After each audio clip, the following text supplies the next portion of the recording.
Hello, I'm Michael Grace of eXp Realty, local realtor here in Lake Nona near Orlando, Florida. And last week we talked about this graph right here, the simple supply and demand of real estate in 2022.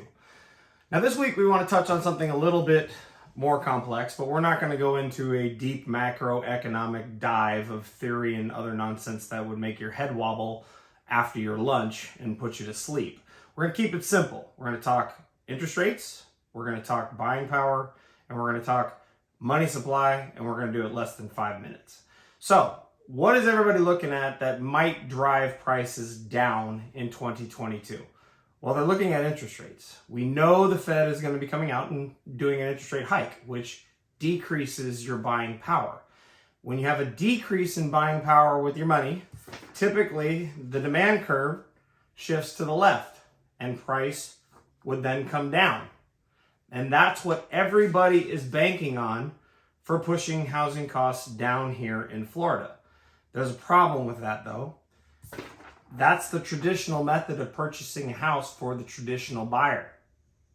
In Florida, we have a lot of non-traditional buyers.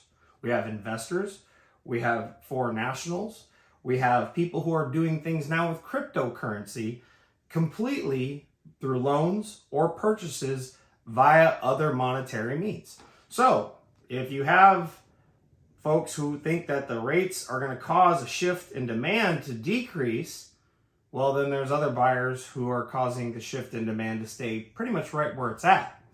The big thing you want to look for when it comes to the 2022 real estate market, this supply curve. If this supply curve continues to be reduced and they can't get windows, doors, other things like that, yes, interest rates could increase. They could increase to 7, and you could have quite a bit of a demand shift to the left, which would decrease price normally from traditional buyers. But if you have people who are buying via cryptocurrency, buying cash because they're cashing out some of their stock portfolio, or they're buying as investor traffic because the rents continue to stay high and jobs continue to stay strong here in the state of Florida because of our regulations, that demand curve doesn't go anywhere and price doesn't come down.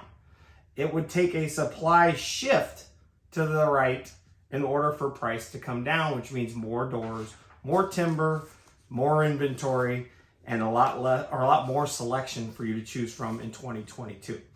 Now, tune in next week when we talk about some of the other areas of the nation where we're seeing demand come from into our state due to tax regulations, due to other things that will continue to push this demand curve to the right, and why real estate will probably remain the same as it did last year with a much larger increase than what you would normally see due to supply chain shortages.